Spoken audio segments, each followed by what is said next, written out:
La Trinidad, Benguet. Sobrang lamig.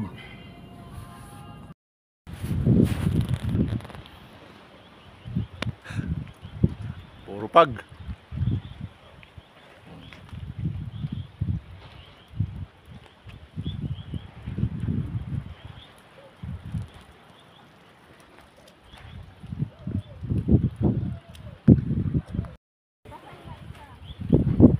So guys, lamig ngayon dito. Ayan, kapal ng pag. Lamig, sobra. Oh. Lamig. Grabe oh, kapal ng pag. Ngayon lang nawawala yung sakit ng paa mo, baka sumakit ulit.